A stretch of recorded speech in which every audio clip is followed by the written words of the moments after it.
Primero, pues tenemos que tener unas definiciones claras, hay que entender lo que es crecimiento, hay que entender lo que es desarrollo. Entonces, ¿qué le llamamos crecimiento y desarrollo? Pues al conjunto de cambios somáticos y funcionales que se producen en todo ser humano, desde que nace hasta que llega a su vida adulta. Entonces, el crecimiento es un aumento de tamaño corporal, producto de la multiplicación de las células y del aumento del tamaño de las mismas. Y el desarrollo es el ordenamiento especial de las células en órganos y tejido, su organización en sistema, la adquisición gradual en especificidad y capacidad funcional, que es semejante la del adulto. Crecimiento. Entonces, el periodo de lactancia es menor que en la vida intrauterina, pero mayor que en las etapas preescolares y escolares. Es decir, cuando el paciente está lactando va a ser más pequeño, pero va a ser mayor en las etapas de preescolar y escolar. Recordemos que la etapa preescolar empieza a partir de los 2 años de edad. Durante los primeros días de vida extrauterina, los niños pierden hasta el 10% de su peso corporal. Eso es normal, es esperable en todos los neonatos.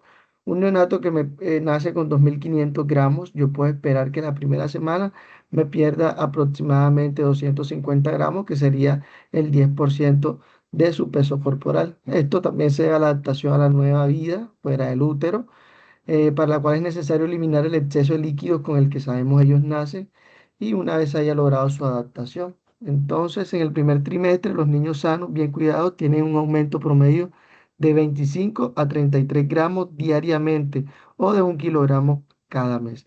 Entonces, sabemos que los primeros 3 meses de vida, un paciente me va a ganar promedio 30 gramos al día. ¿Sí? Es lo que yo voy a esperar que me gane. Eso quiere decir que al mes me debe estar ganando 960 gramos, por eso lo redondeamos a 1 kilogramo.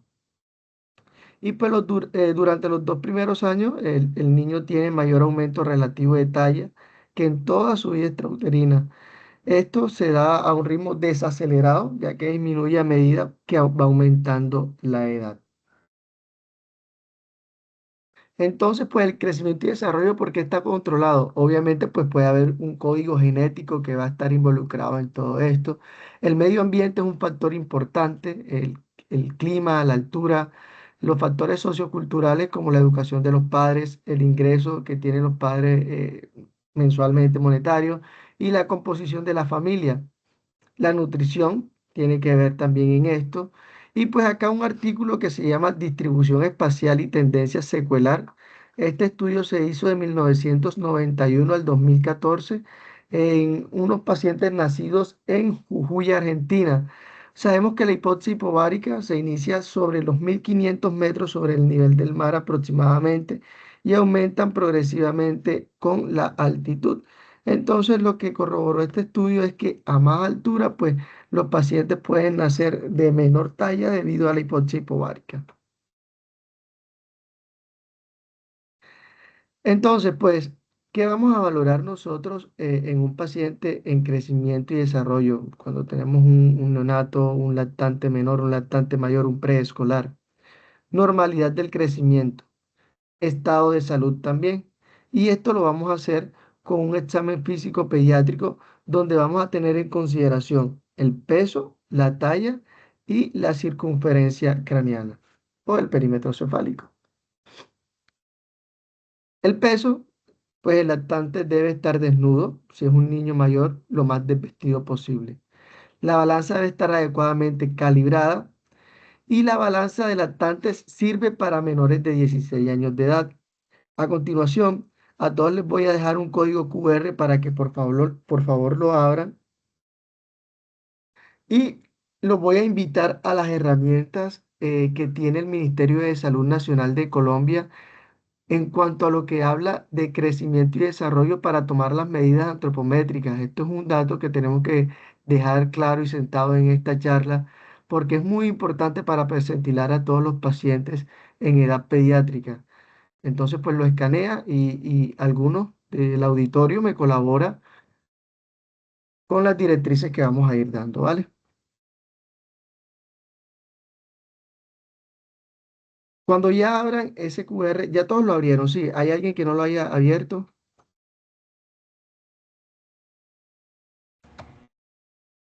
¿Todos lo abrieron? Sí, doctor. Ok. Cuando ya tengamos ese QR abierto, vamos a ir donde dice ver niños y niñas menores de 2 años de edad. ¿Sí?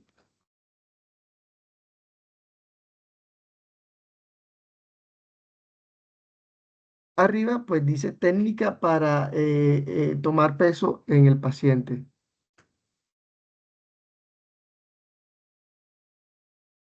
Si ya todos estamos aquí, estamos viendo esta diapositiva que tengo yo acá, donde dice asegurarse que el pesabebé se encuentre en una superficie lisa, horizontal y plana, como lo habíamos manifestado nosotros.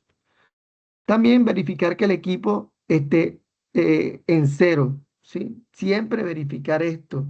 El equipo debería de estar apagado y en cero. Hay que vestir al niño siempre. Vamos a acostumbrarlo a hacer con la compañía de un familiar o de quien haya asistido con el menor a la consulta. Si esto no fuera posible por motivos de fuerza mayor, pese al niño o niña con ropa, vamos a pesar al niño o a la niña con ropa muy ligera, lo más ligera posible. Pero siempre debemos de estar con alguien que esté supervisando el examen físico que le estemos realizando al paciente. Colocar al niño en el centro del platillo, canasta, silla o bandeja de la balanza, no debe apoyarse y ninguna parte de su cuerpo debe quedar afuera, porque a veces nos acostumbramos a pesarlos, a acostarlo en la balanza, ¿sí? Y los pies quedan afuera y pues estamos perdiendo por lo menos el peso de los pies. Muchas veces quedan las piernas, incluso los muslos. Todo esto debería de quedar dentro de la balanza. Si la balanza es mecánica, ubique las piezas móviles al fin de obtener el peso exacto. O si es electrónico o digital, simplemente vamos a leer el resultado. Para efectos del registro en balanza mecánica, el peso se debe aproximar a 10 o 20 gramos según la sensibilidad del equipo. Es más o menos lo que vamos a aproximar cuando vamos a tomar esta medida antropométrica. Hay que revisar la medida anotada y repetir el procedimiento para validarla. Hay que compararla con la primera medida. Si varía más del valor, la sensibilidad de la báscula, hay que pesarlo por tercera vez. Luego vamos a promediar los dos valores más cercanos. Ejemplo, si la sensibilidad de la balanza son 100 gramos y en la segunda medición se tiene una variación más o menos mayor de 100 gramos, se debe hacer una tercera medición y promediar los dos valores más cercanos. Entonces, en esa misma página en la que estamos, hay una parte más abajo que dice técnica para la toma de longitud, ¿sí? En esta nos van a dar 10 pasos. En el peso, como lo ven, nos da 6 pasos. Pero en la técnica para la toma de longitud nos da 10 pasos. ¿Quién me dice, por favor, el paso número uno?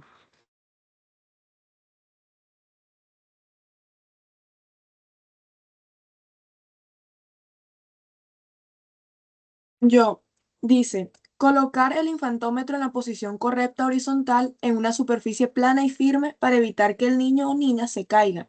Por ejemplo, sobre el suelo, piso o mesa estable. Exactamente, el infantómetro, como lo habíamos dicho en la anterior diapositiva, siempre debería de estar en una superficie plana, ¿sí? Segundo paso.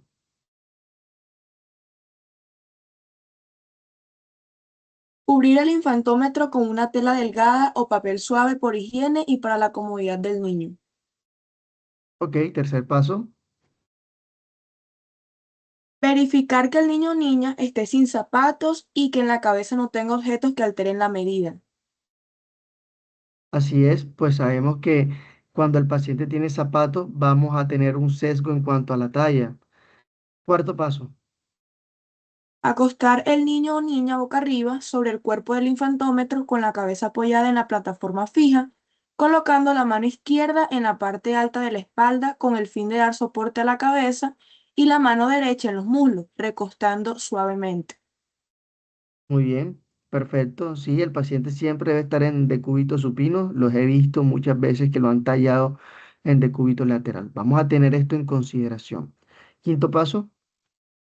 En ningún momento dejar al niño o niña solo acostado en el infantómetro. Podemos tener un accidente secundario a esto, entonces siempre vamos a estar atentos a estar supervisando al paciente. Séptimo paso. Solicitar a la madre que se coloque detrás de la plataforma fija del infantómetro y que tome la cabeza del niño o niña con ambas manos, colocándolas a cada lado de la misma, de tal manera que los ojos miren hacia arriba sin ejercer mucha presión. Trate de mantener la cara del niño recta. Muy bien claro, porque pues recordemos que ellos son muy difíciles de tener tranquilos en un consultorio, van a moverse mucho y por eso pedimos siempre la ayuda de los familiares para sostenerlos y poder tener una talla adecuada. Octavo paso. Tomar ambas rodillas del niño con la mano izquierda, estirando con movimientos suaves pero firmes lo más rápido posible y correr firmemente con la mano derecha la pieza móvil del infantómetro contra la planta de los pies. Estos deben quedar perfectamente rectos sobre la pieza móvil. Sí, doctora, deben de quedar rectos sobre la pieza móvil porque también he visto casos donde el pie está vertido o el pie está flexionado o muy extendido, entonces debería de siempre quedar recto. Noveno paso. Verificar que los hombros, espalda, glúteos y talones del niño estén en contacto con el infantómetro y en la parte central del cuerpo del instrumento. Así es, muy bien. Décimo paso. Leer rápidamente, sin mover al niño, la cifra que marca la pieza móvil, asegurarse que la lectura se hace en la escala de centímetros. Muy bien, perfecto. Esos son los pasos que vamos a tener en cuenta. Entonces les comparto esa herramienta para que siempre la tengan en cuenta cuando vayamos a tallar, a pesar a un paciente lactante menor, lactante mayor o preescolar, ¿vale? Entonces, pues continuamos. Hay pues unos aspectos, unos factores, tanto extrínsecos como intrínsecos, que tienen que ver con el crecimiento y desarrollo. Dentro de estos encajaría de manera siempre clara los aspectos socioeconómicos, los aspectos étnicos también. ¿Por qué los aspectos étnicos? Pues sabemos que los niños indígenas tienen una mayor predisposición a ser talla baja o por lo menos estar en riesgo de talla baja. También sabemos que los niños indígenas tienen diferencia en cuanto a lo que es el cráneo. Vamos a tener siempre diferencia en lo que es los aspectos étnicos. Ambiente geográfico y climático. Ahorita hablamos de un artículo que se hizo en Jujuy, Argentina. La altura sabemos que es un factor desencadenante para poder tener talla baja, ¿vale? Habíamos dicho que el estudio se hizo a más de 1500 metros sobre el nivel del mar y tuvo datos significativos. Ciudades que tengamos por encima de 1500 metros sobre el nivel del mar acá en Colombia. Tenemos Bogotá, que está a 2600 metros sobre el nivel del mar. Tenemos Pasto, que está a 1800 metros. Lo más alto que tenemos en Bogotá es el Nevado del Ruiz. Pero bueno, allá no, no, no hay asentamientos, pero sí para tener en cuenta la altura de nuestro país. La actividad física tiene mucha relevancia en lo que son los factores extrínsecos y pues los aspectos nutricionales. Un paciente que no vamos a tener bien nutrido es un paciente que vamos a tener con alteración en el crecimiento y en el desarrollo. La herencia, los factores intrínsecos, la herencia genética juega un papel importante, igual que las enfermedades. Si tenemos un paciente que está cursando con alguna enfermedad, pues podemos encasillarlo dentro de lo que nosotros pues llamamos que tiene una alteración en el peso y en la talla por alguna patología dada, ¿sí? Y pues también los factores hormonales. La evaluación del crecimiento y el desarrollo se hace mediante indicadores directos. Ya sabemos que las medidas antropométricas son importantes. Hay que observar también lo que es el desarrollo dental, el desarrollo genital y la edad ósea. Acá tenemos la longitud corporal, como nos explicó la doctora. El paciente debe estar en decúbito supino, como lo vemos acá, en el plano de Frankfurt. Debe estar acostado hasta los 24 meses, una superficie horizontal y dura, y pues se apoya acostado sobre la superficie horizontal, como lo observamos. Si prestamos atención a todo lo que nos dio la doctora en esta imagen, vemos cómo se está cumpliendo, ¿sí? Miren cómo está el pie del paciente, está recto sobre la superficie que nosotros llamamos plana. Y acá arriba, pues lo tenemos eh, quieto, tranquilo, con la cabeza completamente recta y mirando hacia arriba para tener una medida más precisa en cuanto a lo que es longitud.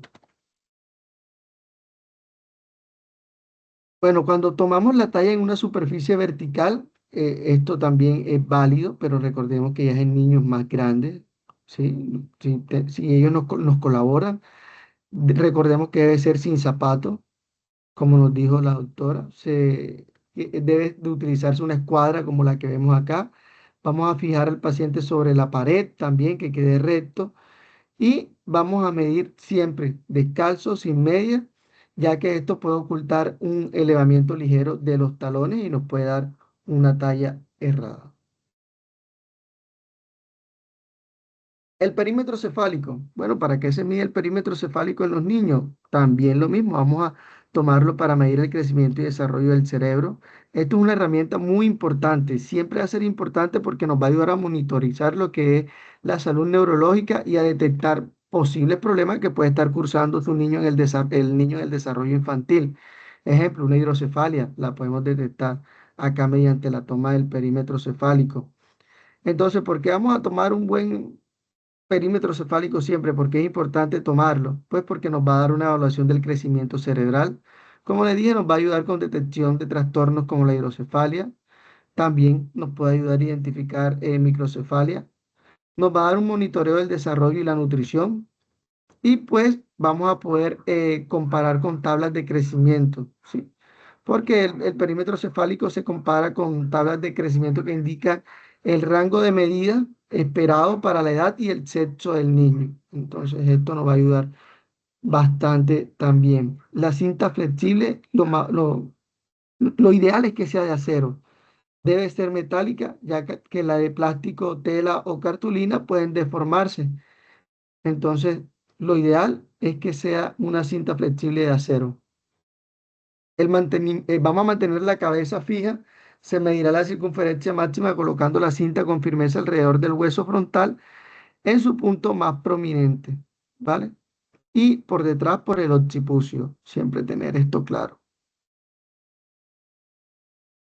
Entonces hay una fórmula para calcular el peso esperado. Estas fórmulas no son obligatorias, pero sí es siempre es bueno que la tengamos clara para aproximarnos al peso que puede tener nuestro paciente. Entonces, un recién nacido tiene un peso promedio de 2.500 y 3.750 gramos aproximadamente. De los 3 a los 12 meses hay una fórmula que es la edad en meses más 9 entre 2. Coloquemos un ejemplo rápido pues para poder entenderlo. Un paciente de 7 meses, ¿cuál es el peso aproximado?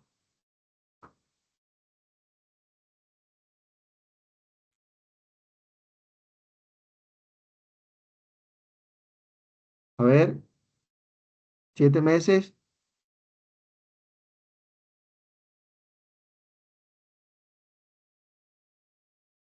8 kilos. ¿cuánto?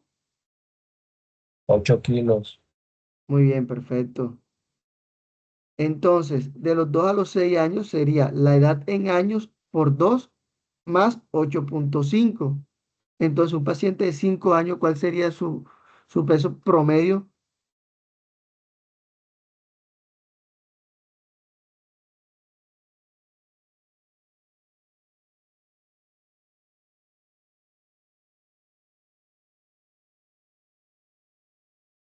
Y medio. 18,5 kilos. Muy bien, doctora, perfecto. Y de 7 a 15 años es la edad en años por 3 más 3. ¿Sí? Entonces tenemos un paciente de 10 años. ¿Cuál es su peso promedio? 23 kilogramos. ¿Cuánto?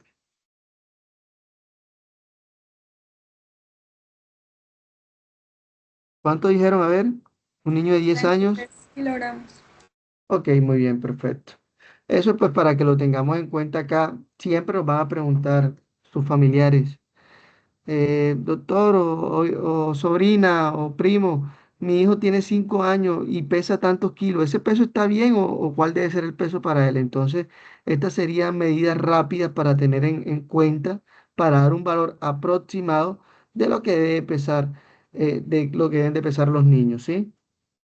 Entonces, pues un niño duplica el peso del nacimiento a los 4 o 5 meses, triplica el peso del nacimiento al año, lo cuadriplica a los 2 años y a los 8 años ya el paciente tiene la mitad aproximada de lo que es el peso del adulto. Si un paciente de 8 años me pesa 25 kilos, quiere decir que el peso promedio de él cuando esté adulto va a ser de 50 kilogramos.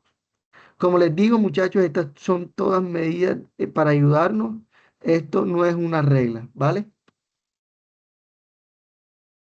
Entonces también está lo que es la talla promedio que va a tener el paciente en relación a lo que es la talla del padre y de la madre.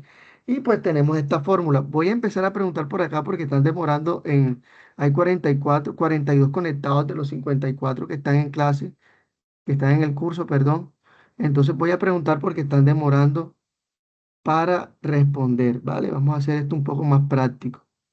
Inicialmente voy a preguntar y responde el que quiera. Si no responde nadie en 5 segundos, vamos a empezar a preguntar. Entonces, la talla del padre en centímetros más la talla de la madre entre 2, más o menos 6,5 es la talla promedio en las niñas. Entonces, hagamos el ejercicio. Talla del padre, un padre que mide 170 centímetros y la madre mide 150 centímetros. ¿Sí? ¿Cuál es la talla promedio de la niña? 10 segundos para responder.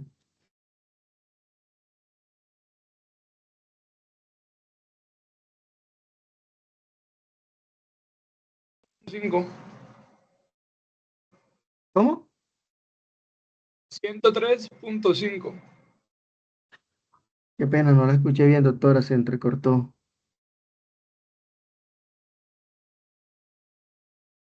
¿Me repite, por favor? 103.5. 103,5. Con el padre 170 y la madre 150, ¿no? Sería 103. Sí. A mí me dio 160. Muy bien. 153.5. ¿A quién le dio 160? A mí me dio 160. Sí, claro, daría 160, como dice la doctora, porque si el padre tiene 170 centímetros, que es 1,70 m, y la madre 150, eso daría 320. Si lo dividimos entre 2, daría 160. Entonces, eso es el peso promedio que debería de tener, ¿sí? Pregunta, ahí en la Sí, sí, fórmula me veo que hay que equivoqué. restarle en las 6,5, niñas exacto, 6.5. exacto. Se le resta 6,5, entonces, ¿cuánto es? 153.5. Esa sería la edad promedio de esa niña cuando esté adulta, ¿sí? ¿Quedó claro? Sí, doctor. Perfecto. Ahora vamos a la del niño. En la talla del niño, lo mismo. El padre mide 170, la madre mide 150. ¿Cuánto da eso? ¿Cuánto es la talla promedio del niño cuando esté grande?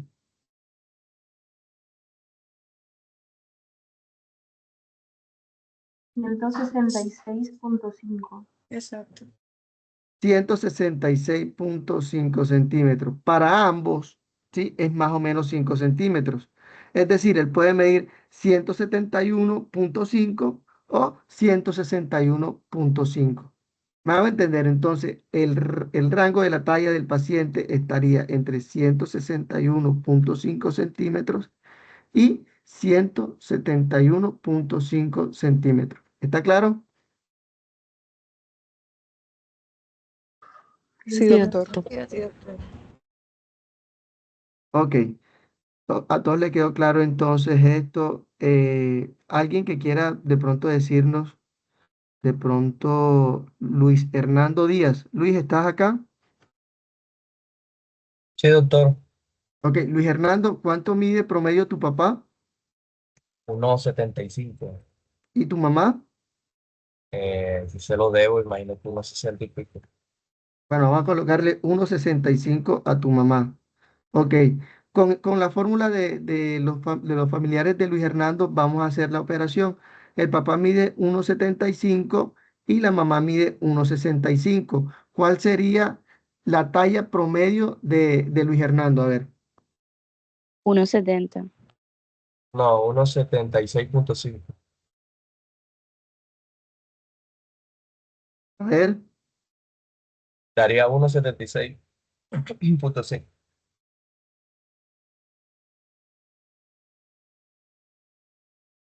¿quién dice algo diferente a Luis Hernando que escuché por ahí otra cosa?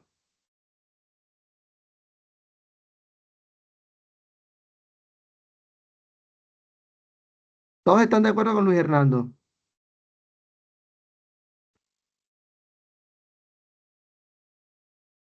Sí, Sí, doctor. Ok. ¿Cómo? No, que sí estamos de acuerdo. Entonces, según la fórmula, debería dar eso. Sería 170, ¿verdad? Menos o más 6.5, que sería 176.5. Todos estamos de acuerdo con Luis, pero eso es más o menos 5. O sea, ¿cuál sería la estatura promedia de Luis? 1,71.5 a 1,81.5. ¿Cierto?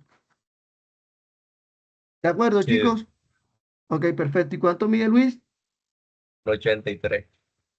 Ok, 1,83 m. No nos alejamos del rango superior, que es 1,81.5 m. Entonces, mire que esto lo vamos a tener para tener una proximidad sobre lo que va a ser la talla en la adultez. Listo. Le repito, compañeros, estas son aproximaciones. Esto no es reglamentario en ninguna parte, ¿vale? Continuamos. Entonces, empleando relaciones prácticas, pues para hacerlo un poco más fácil para todos, el incremento del perímetro cefálico en el primer trimestre va a ser de 2 centímetros por mes aproximadamente. En el segundo trimestre va a ser 1 centímetro por mes y en mayores de 6 meses va a ser de 0,5 centímetros por mes. Entonces, un paciente que nace con 35 de perímetro cefálico a los 2 meses, ¿cuánto debe tener más o menos?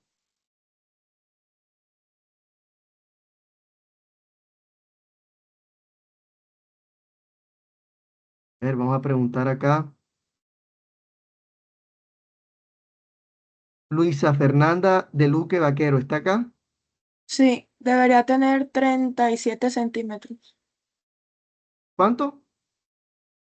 37, porque es a los 2 meses, ¿cierto? Sí, es a los 2 meses, hija, pero nace con 35. El primer mes gana 2, ¿cierto? Ok, Y 37, y ese, tiene 35, entonces 39 centímetros. muy bien, perfecto. Un paciente en el segundo trimestre gana 1 centímetro por mes. Entonces, ese mismo paciente que nació con 35 ya no tiene 2 meses, sino que tiene 5 meses. ¿Cuánto debe medir su perímetro cefálico aproximadamente?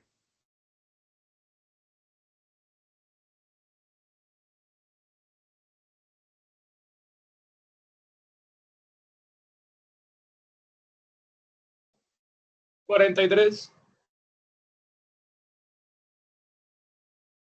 ¿Cómo?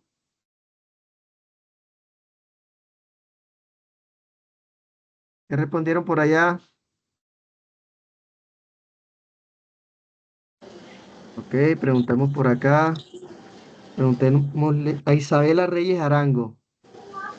¿Está acá Isabela? Están preguntando. Sí, doctor. Ok.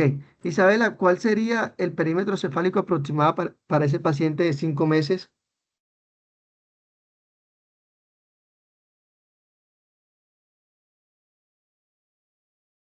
Si no sabemos, no hay problema. Explicamos, ¿vale? Pero vamos a responder rapidito, chicos. No sé, doctor. Perfecto. ¿Alguien que sepa? A mí me dio 43. Ok, ese es los centímetros que debe tener. ¿Nos explicas por qué 43? Nació con 35 centímetros de perímetro y tenemos en Ajá, cuenta que en el primer trimestre aumenta 2 por mes. Entonces tendríamos que sumar 35 más 6, que serían los centímetros que aumentaría en ese primer trimestre. Y luego ujú, a partir del segundo trimestre aumenta 1 por mes y tiene 5, aumentaríamos 2 centímetros más, que nos da ok, 43. sí, así es, Luisa, muy bien, muchas gracias. Esa es la respuesta. ¿Todos lo tenemos claro o hay alguien que no lo haya entendido?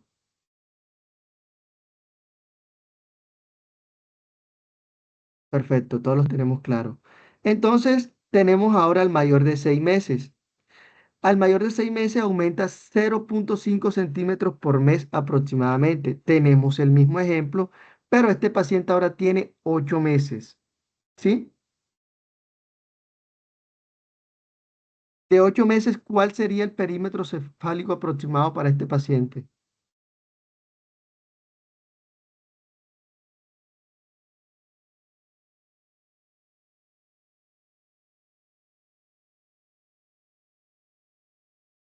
Cuarenta y cinco.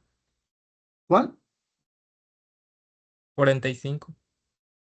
Bueno, recuerda que ahorita lo tuvimos con 5 meses, ¿sí? Y quedan 1 centímetro por mes, pero ahora tiene 8 meses. En el segundo trimestre gana 1 centímetro por mes. O sea, gana 1 centímetro más en el segundo trimestre, es decir, llegó hasta 46 centímetros, ¿cierto?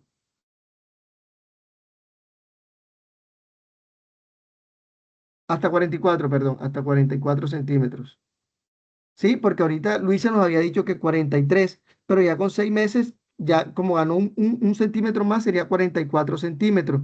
Y ahora tiene 8 meses, 44, 0,5 centímetros por un mes y 0,5 por el otro. Entonces, ¿cuántos centímetros serían?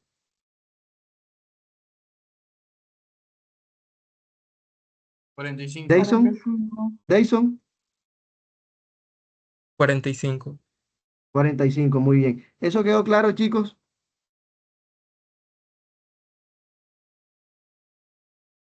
Tampoco, les repito, soy insistente en esto, son reglas, pero sí nos va a ayudar mucho con las aproximaciones. Entonces, en relación al cerebro del adulto, a los 6 meses tiene más o menos el 50%, a los 12 meses el 60% y a los 18 meses el 75% más o menos. En cuanto a lo que es el peso, bueno, en el peso a los 5 meses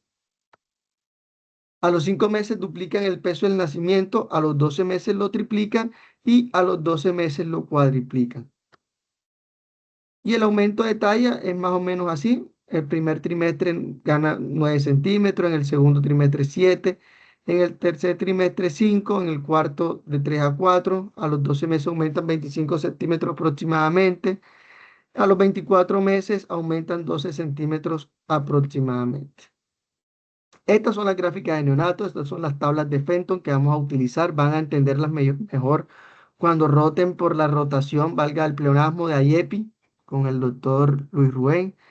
Les va a explicar muy bien lo que son las tablas de Fenton. Por ahora quiero que las conozcan y sepan que existen para percentilar a los neonatos.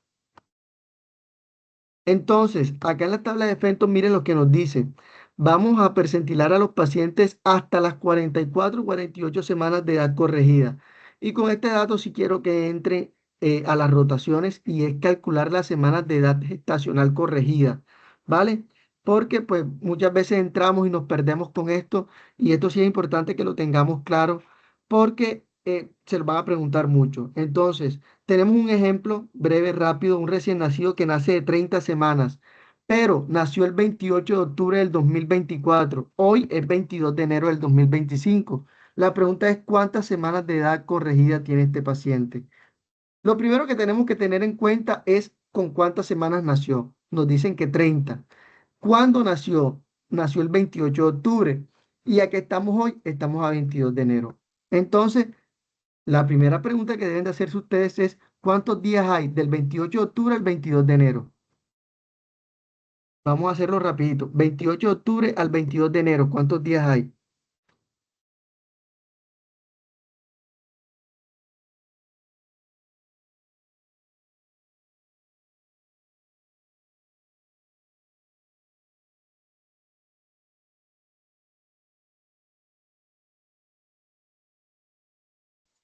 Ochenta y tres. 83. Ok, doctora. ¿Alguien le dio otro número?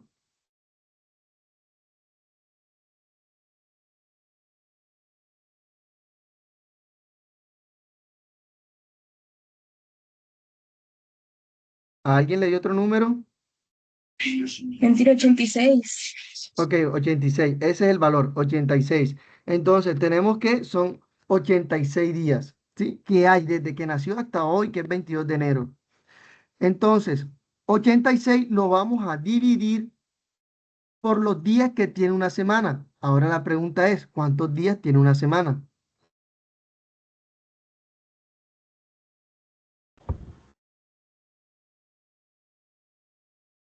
A ver,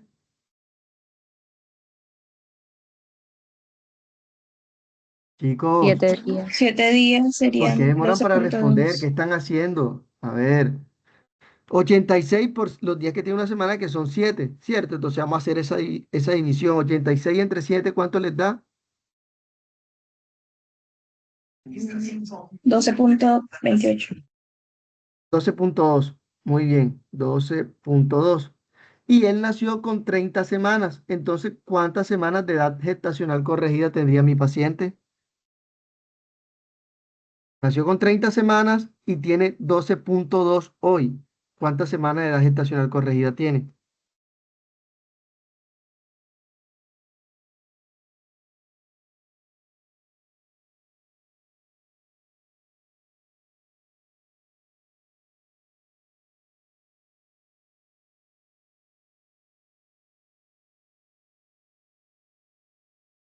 Emanuel Amado. ¿Emanuel está acá? Sí, doctor. Emanuel. Doctor, honestamente no entendí muy bien el proceso. O sea, el cálculo se queda 12.28, pero no entendí muy bien los pasos. Ok, vale, vale, Emanuel. Cuarenta y Si el dos cal- semanas. Así es, 42 semanas. Emanuel, si el cálculo da 12 semanas y el paciente nació con 30, lo que tengo que sumar es 30 más 12, ¿sí? Y eso nos da 42. ¿Claro? Ok.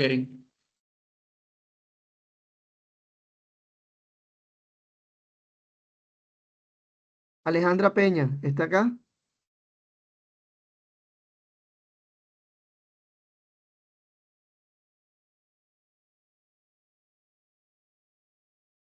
No está Alejandra. Isabela, ¿está acá? Sí, Isabela ya participó. Dianiri Rivero. Aquí estoy, doctor. Dianiri, ¿entendiste? Sí, doctor. Ok, listo. Si ya entendimos, continuamos. Entonces, pues también tenemos las curvas de crecimiento y desarrollo, que son estipuladas según la resolución 2465 del año 2016, que también las van a ver muy bien en IEPI. Lo que quiero que conozcan es por lo menos esta tabla de peso para la talla en niños, que en el eje de la Y va a estar el peso promedio, ¿sí? Álvaro, 1 kilo. ¿Sí?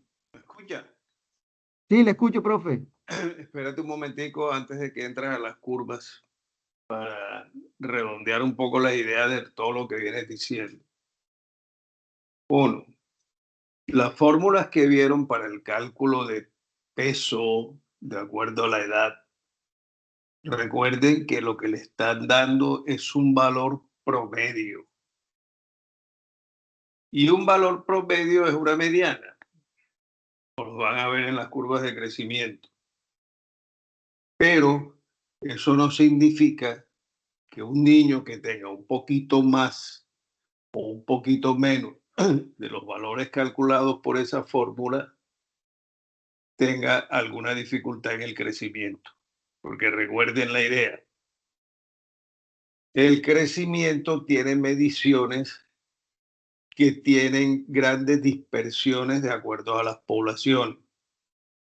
Determinados factores ambientales, genéticos, hacen que el crecimiento de los seres humanos no sea igual. Habrán unos promedios, uno que está un poquito por encima, otro que está un poquito por debajo, de tal manera que cuando ustedes vean un resultado en una de las fórmulas que les han mostrado, simplemente tienen que decir, está en el promedio, pero no pueden decir más nada. Para saber si esa medida, resultado de la aplicación de esa fórmula, está dentro de una dispersión normal. Entonces se utilizan las curvas de crecimiento, que ya se les explicó el primer día, que tiene hacia arriba y hacia abajo dispersiones conocidas como desviaciones estándares, y ya saben cuáles son los límites hacia arriba y hacia abajo. Primera consideración. Un resultado de una fórmula es un promedio, pero si está un poquito por debajo, un poquito por encima, no significa que el niño necesariamente esté mal. Hay que graficarlo.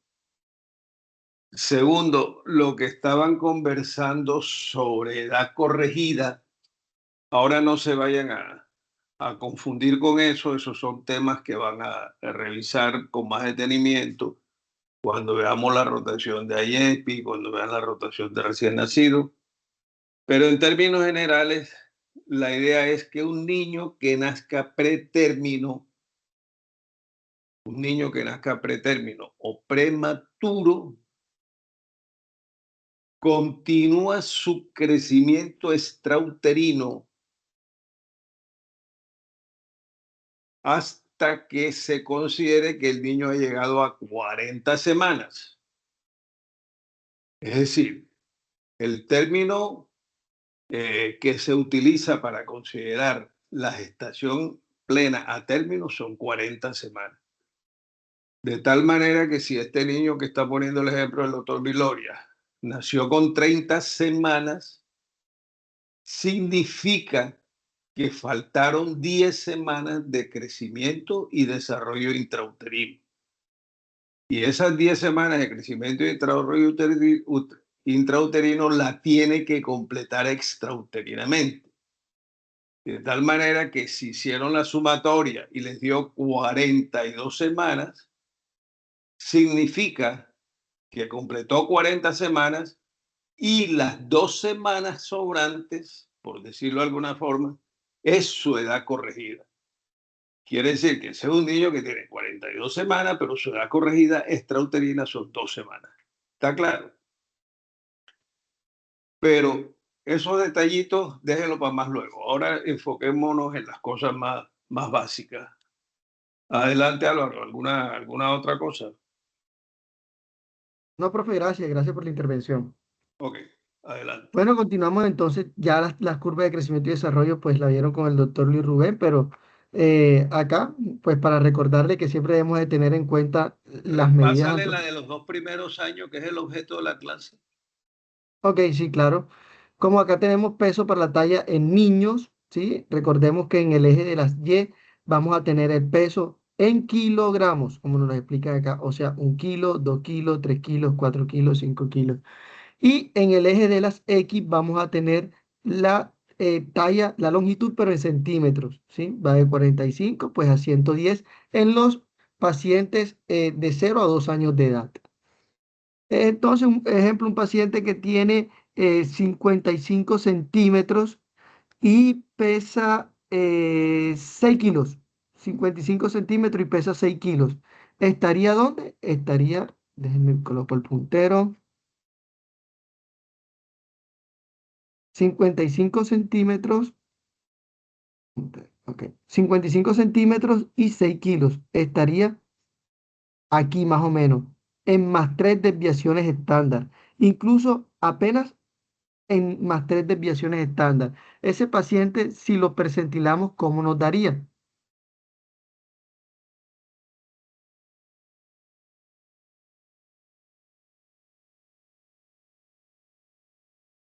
Nos daría bajo peso, nos daría desnutrido. ¿Cómo nos daría? Nos daría normal, sobrepeso. Obesidad. En sobrepeso. En Sobrepeso. más 3 desviaciones estándar, claro. Pero si tiene 55 centímetros y pesa 3 kilos, estaría aquí, ¿cierto? ¿Cómo estaría ese paciente? Desnutrición aguda severa. Exacto, porque estaría por debajo de menos 3 desviaciones estándar, ¿vale?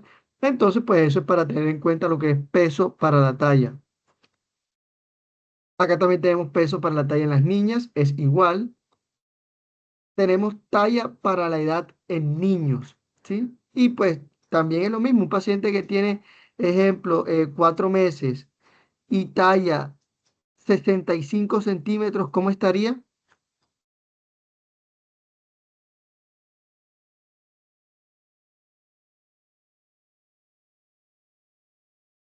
Entre 0 y +1, ¿cierto? Y eso pues es normal.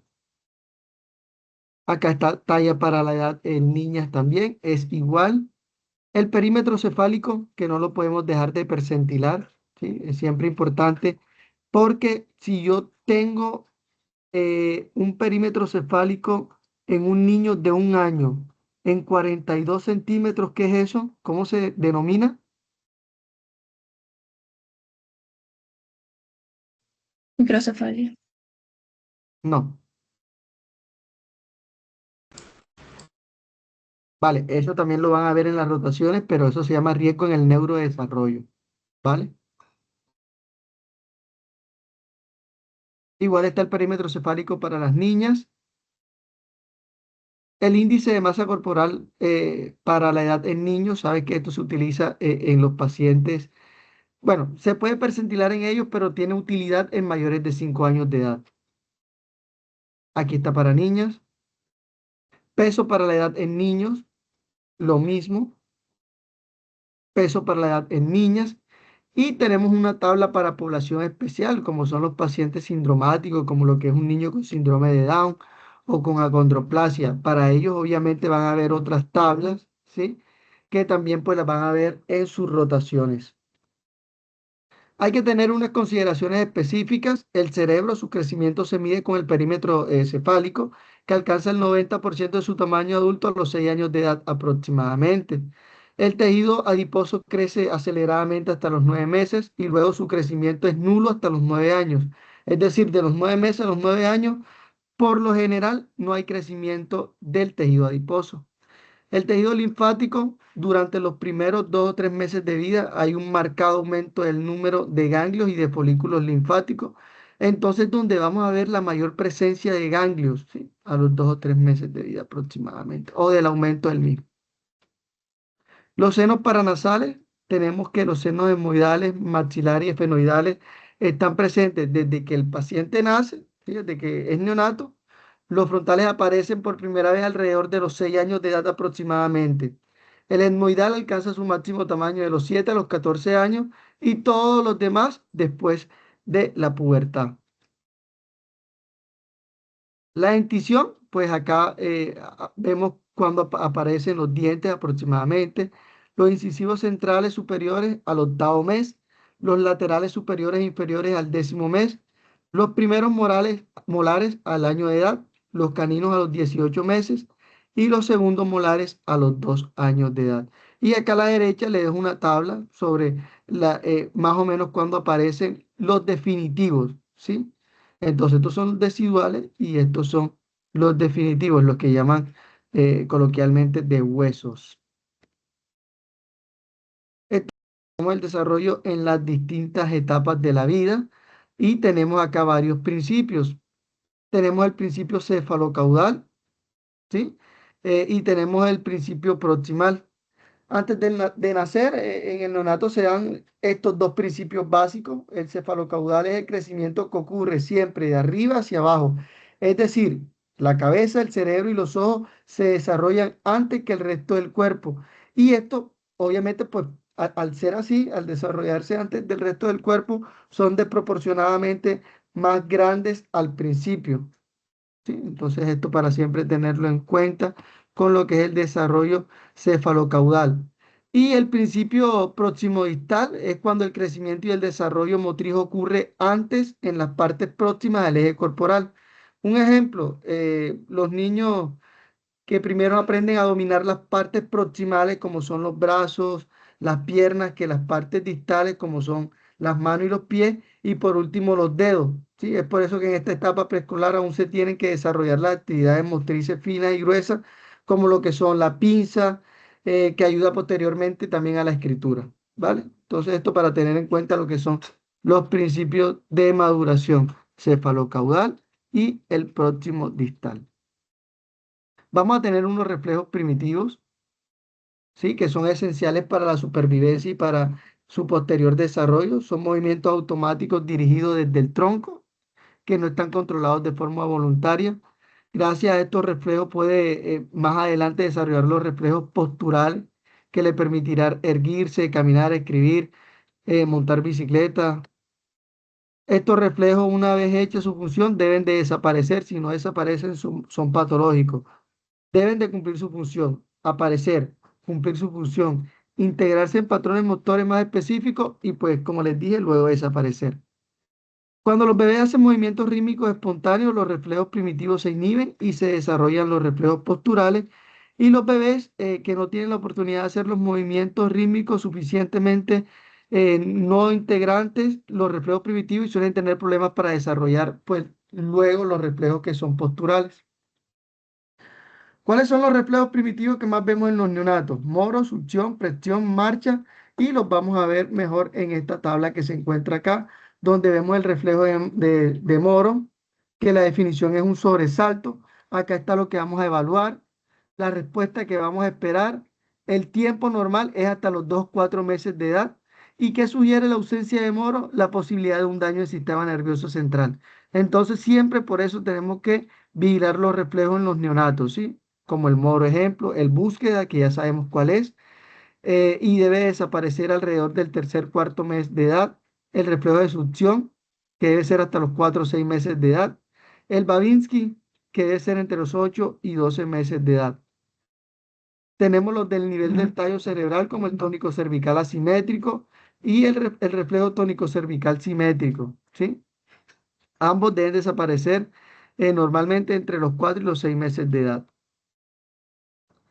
A nivel espinal tenemos el Galant, el reflejo de paracaídas, el de marcha automática y el reflejo de Landau. Entonces, acá pues se los muestro para que entiendan que hay varios reflejos que debemos de valorar en los pacientes neonatos. No pretendo que se los aprendan todos, pero sí que conozcan que si estos no desaparecen en un momento determinado puede significar alguna alteración neurológica para el paciente. Acá pues tenemos la ficha, miren, acá vemos los reflejos, Moro, búsqueda y más o menos el inicio. Moro debe ser desde los 0 meses, pero ¿cuándo debe terminar? A los 4 meses, ¿sí? A los 5 meses el paciente ya no debe tener Moro. Y así con todos los demás. Para que tengan como una idea, pueden tomarle fotico a esta imagen para que sepan cuándo deben desaparecer los reflejos aproximadamente. Entonces un paciente de 3 meses de edad, ¿qué reflejo debe tener en permanencia? Ejemplo, debe tener en permanencia el reflejo tónico cervical asimétrico. Entonces, acá, a los 3 meses de edad, debe tener en permanencia el reflejo tónico cervical asimétrico. ¿Vale? Entonces, como para que lo tengan en consideración. Entonces, ¿cuáles son los planos en los que vamos a medir a nuestros pacientes? Pues el personal social, que mide la relación de los niños con el medio que los rodea.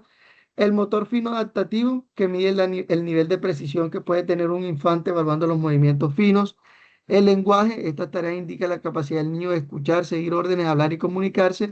Y el motor grueso, y esta tarea indica la capacidad del niño para coordinar grandes segmentos corporales, como ya lo explicamos ahorita, caminar, sentarse, correr, saltar, entre otros.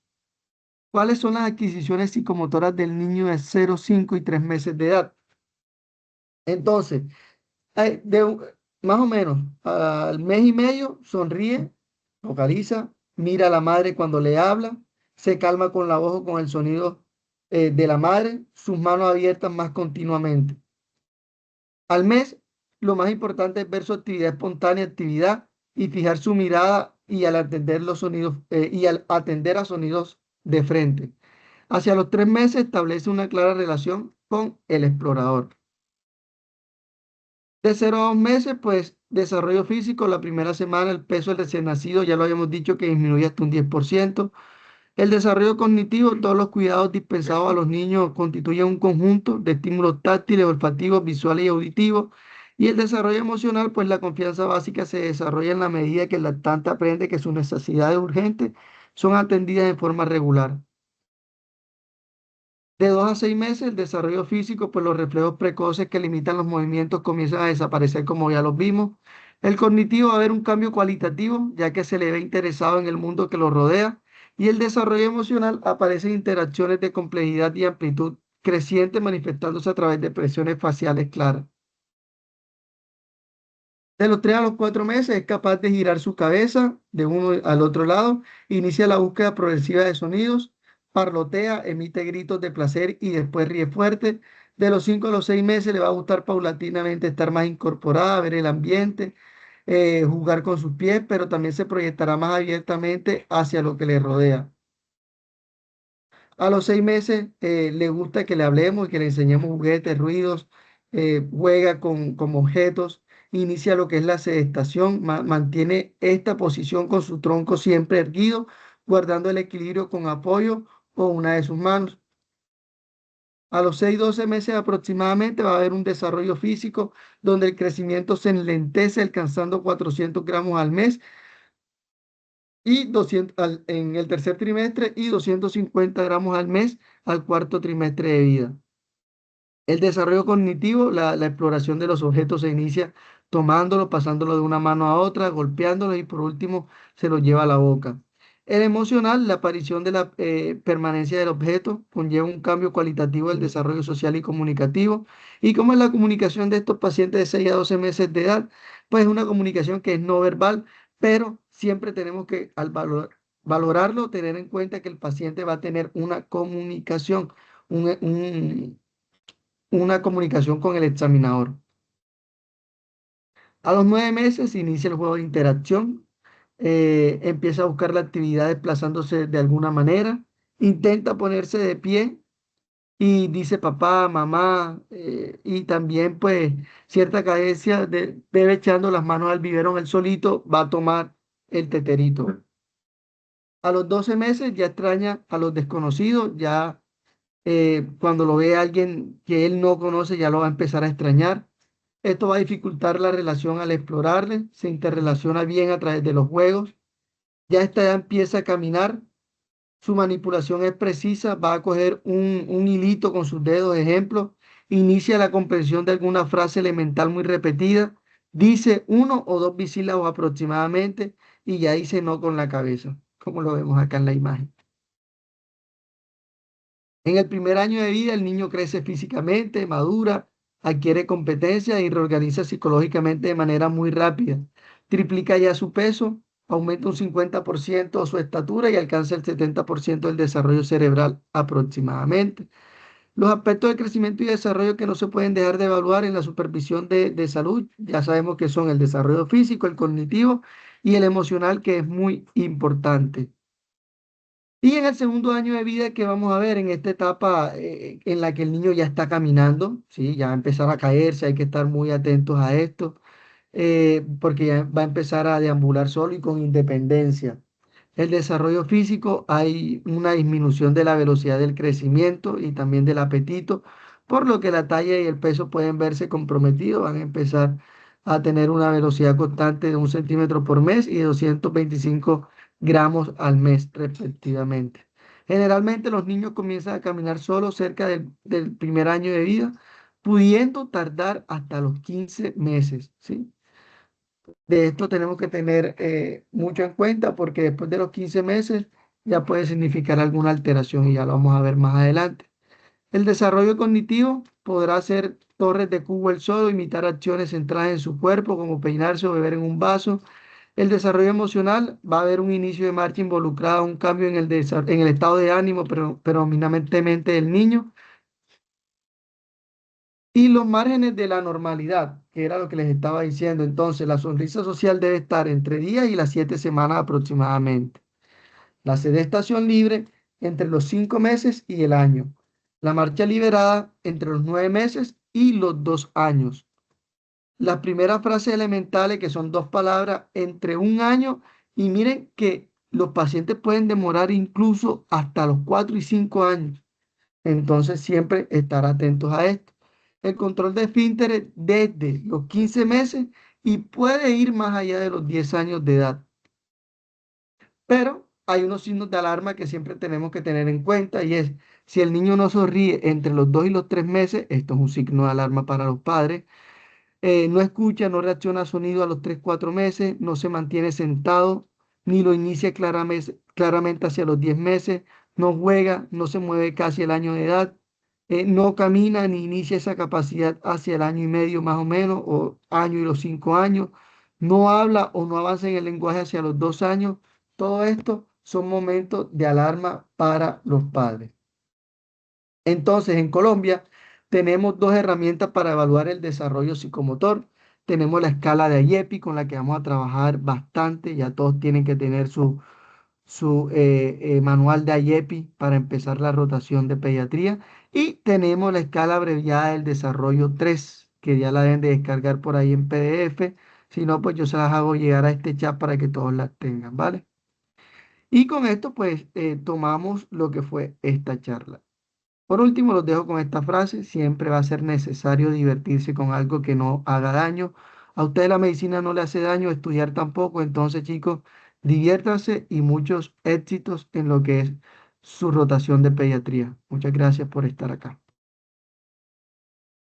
Muy bien, Álvaro. Muchísimas gracias. Participación de los estudiantes, poco a poco. Pero si hay alguna pregunta en este momento, alguna duda que quieran aclarar, pues pueden hacer las preguntas ahora mismo. ¿Qué quieren saber o qué quieren aclarar?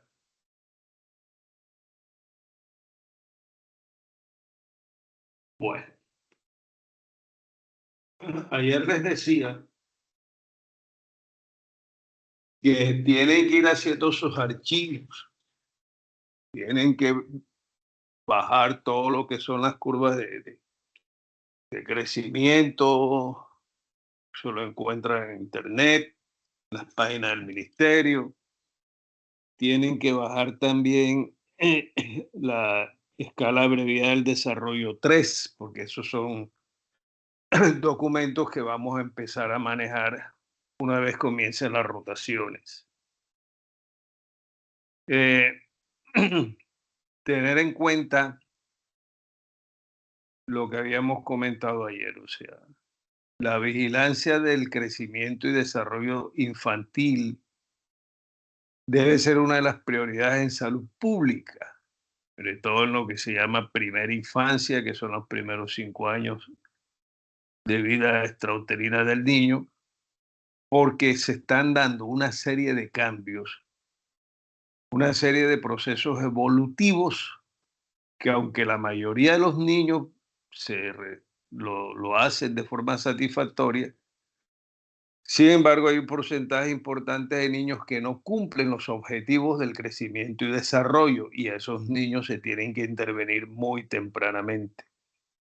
Y probablemente uno de los factores que está implicado en algunas desviaciones o alteraciones del crecimiento y del desarrollo tienen que ver más con problemas de tipo ambientales, estimulación, nutrición, exposición excesiva a pantalla, más que con factores genéticos.